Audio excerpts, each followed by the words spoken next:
जय हिंद दोस्तों, चलिए जानते हैं आज की 50 बड़ी महत्वपूर्ण और काम की खबरें सिर्फ 10 मिनट में। लेकिन उससे पहले आप चैनल को सब्सक्राइब करके वीडियो को शेयर जरूर कर दीजिए। जातीय गणना के आंकड़े जारी करने वाला बिहार बना पहला राज्य। 36% अत्यंत पिछड़ा वर्ग, ओबीसी 27%, यादव 14%, वहीं ब्राह्मण और ठाकुर 3% और कायस्थ वर्ग की है सबसे कम जनसंख्या। कर्नाटक में ईद मिलादुन्नबी जुलूस के दौरान हुई पत्थरबाजी, 5 लोग हुए घायल। साथ ही में शिवमोगा जिले में धारा 144 लागू, 40 लोगों को किया पुलिस ने गिरफ्तार। राजस्थान छत्तीसगढ़ के 50-50 नामों पर लगी मुहर। रमन सिंह राजनांद गांव से तो संपत अग्रवाल बसना से लड़ेंगे चुनाव। राजस्थान में भी कभी भी जारी हो सकती है पहली लिस्ट। राहुल गांधी ने गोल्डन टेम्पल में टेका माथा, लंगर हॉल में जूठे बर्तन धोने की सेवा की। साथ ही में रात को अमृतसर में ही रुके। कैटलिन कारिको को मिला मेडिसिन का नोबेल प्राइज। इन्होंने दुनिया को mRNA की टेक्नोलॉजी दी। साथ ही में इससे बनी वैक्सीन ने दुनिया को कोरोना महामारी से निकाला। दिल्ली में मोस्ट वांटेड आतंकी हुआ गिरफ्तार। ISIS मॉड्यूल से जुड़े होने का है शक। साथ ही में नॉर्थ इंडिया में हमले की कर रहा था प्लानिंग। भारतीय अरबपति हरपाल समेत 6 लोगों की प्लेन क्रैश में हुई मौत। उनका बेटा भी विमान में था सवार। हरारे से मुहारे जा रहा था एयरक्राफ्ट। ट्रूडो पर अभिव्यक्ति की स्वतंत्रता कुचलने का लगा आरोप। ब्रॉडकास्टिंग फ्रेमवर्क में बदलाव कर रहा है कनाडा। साथ ही में एलन मस्क ने इसे बताया शर्मसार। एशियाड गेम्स के 9वें दिन भारत को मिले 7 मेडल। अब तक कुल मेडल्स की संख्या हुई 60। एथलीट्स ने दिन का चौथा मेडल जीता। साथ ही में मिक्स्ड रिले टीम में भी ब्रॉन्ज जीता। सोनीपत में लॉरेंस गैंग के गुर्गे से पुलिस की हुई मुठभेड़। 3 के पैर में लगी गोली, चौथा जख्मी हालत में आया काबू। इन्होंने बम्बिया गैंग के शूटर का किया था कत्ल। इंजीनियरिंग कोर्स गेट 2024 के लिए 5 अक्टूबर तक करें आवेदन। 3 से 11 फरवरी तक होगा एग्जाम। 15 मार्च को आएगा रिजल्ट। बीजेपी सांसद को ब्लैकमेल करने वाले निकले हरियाणा के नूह के। 3 लोगों के पास से 15 सिम और साथ ही में 13 फोन हुए बरामद। भिवानी सांसद धर्मवीर को की थी अश्लील वीडियो कॉल। अरविंद केजरीवाल बोले पंजाब में 40 बड़े अस्पताल खुलेंगे। साथ ही में कहा कि यहां ICU की है भारी कमी। इलाज को लेकर दवाइयां तक सब मिलेंगे बिल्कुल फ्री। राजस्थान में वंदे भारत ट्रेन को डीरेल करने की हुई कोशिश। उदयपुर से जयपुर के बीच पटरियों पर पत्थर और सरिये बिछाए। बीजेपी दफ्तर में जिंदाबाद मुर्दाबाद के नारे। इंदौर सांसद के सामने विधायक देवेंद्र वर्मा को लेकर नारेबाजी हुई। समर्थकों ने जताई आपत्ति। कालका और शिमला के बीच रेल सेवा बहाल। 84 दिन के बाद दौड़ेगी ट्रेन। 2 सफल ट्रायल के बाद रेलवे ने लिया फैसला। भारत में कम हुई बेरोजगारी। सितंबर में बेरोजगारी दर 8.10% से गिरकर 7.09% पर आई है और यह इस साल का सबसे निचला स्तर है।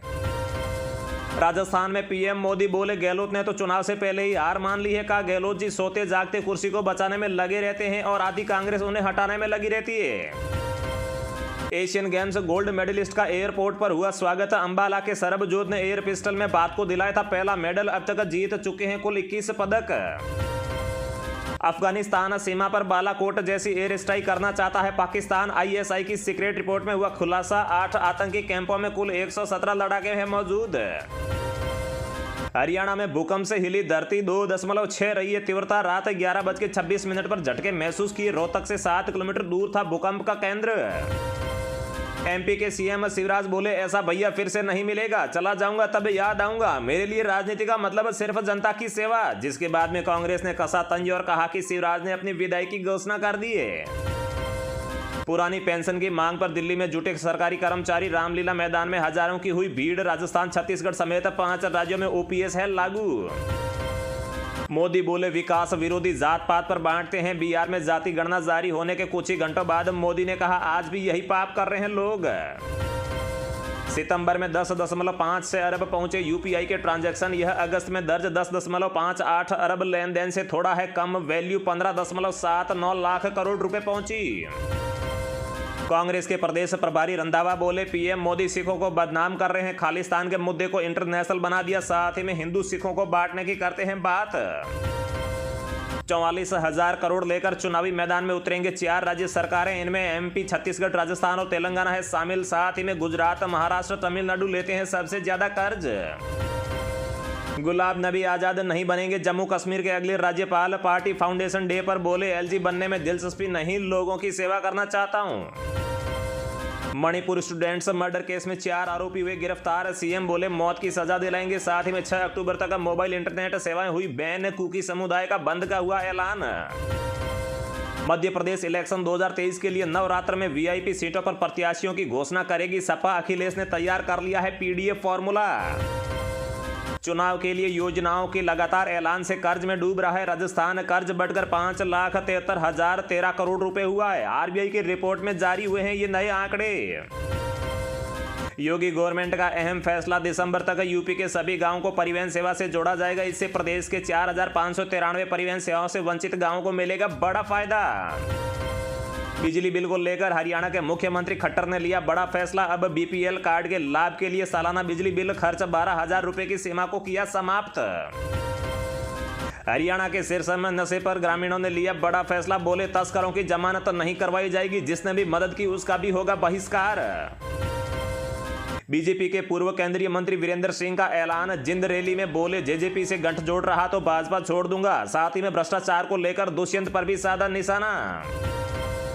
लाडली बहना योजना ने बदला चुनावी माहौल। शिवराज सिंह की हो रही है हर जगह वाहवाही। भाजपा को 125 से ज्यादा सीटें मिलने का है अनुमान।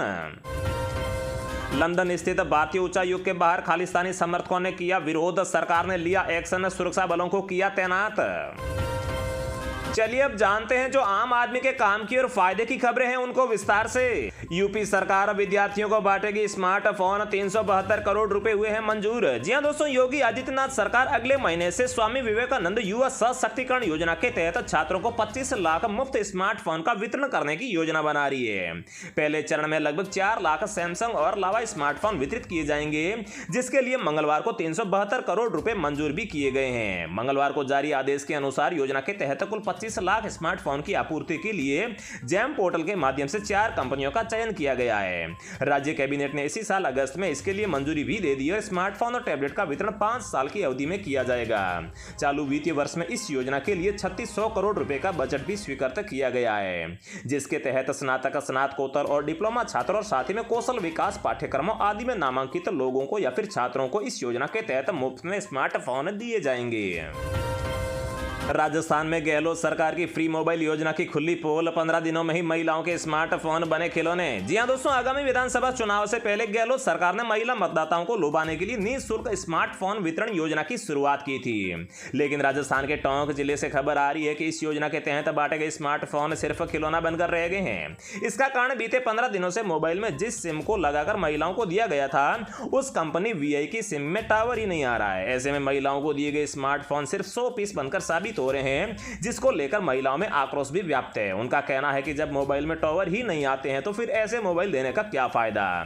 लेकिन दोस्तों, इसके बाद में पता चला था कि कस्बे के वर्तमान वाटिका में लगा हुआ मोबाइल टावर ही पिछले काफी समय से बंद पड़ा है, जिसकी वजह से मोबाइल में टावर नहीं आ रहा है। भारत और कनाडा विवाद के बीच जस्टिन ट्रूडो पर भड़के हैं एलन मस्क। जी हां दोस्तों, स्पेसएक्स के संस्थापक और दुनिया के सबसे अमीर उद्योगपतियों में से एक एलन मस्क ने कनाडा के पीएम जस्टिन ट्रूडो की आलोचना की है। मस्क ने ट्रूडो पर लोगों के बोलने की आजादी को दबाने का आरोप लगाया है।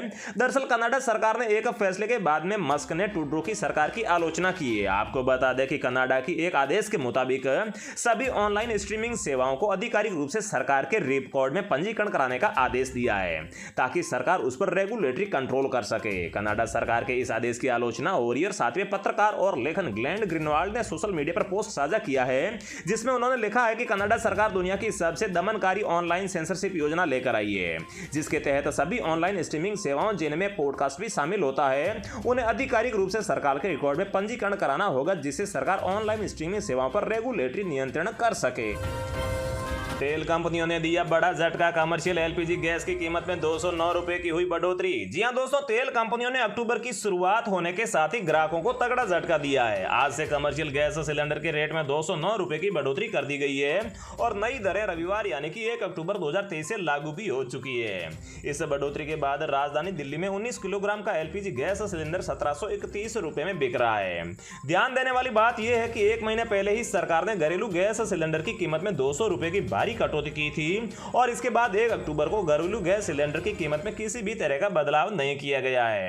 यह अपने पुराने रेट पर ही बने हुए हैं और साथ ही में 4 महानगरों में से दिल्ली में 14.20 किलोग्राम वाला घरेलू गैस सिलेंडर 903 रुपए, साथ ही में कोलकाता में 929 रुपए, मुंबई में 902 रुपए और चेन्नई में 918 रुपए प्रति गैस सिलेंडर के हिसाब से बिक रहा है। तो दोस्तों, रोजाना ऐसी खबरें पाते रहने के लिए चैनल को सब्सक्राइब करके बेल आइकन को जरूर प्रेस कर लीजिए। जय हिंद, वंदे मातरम।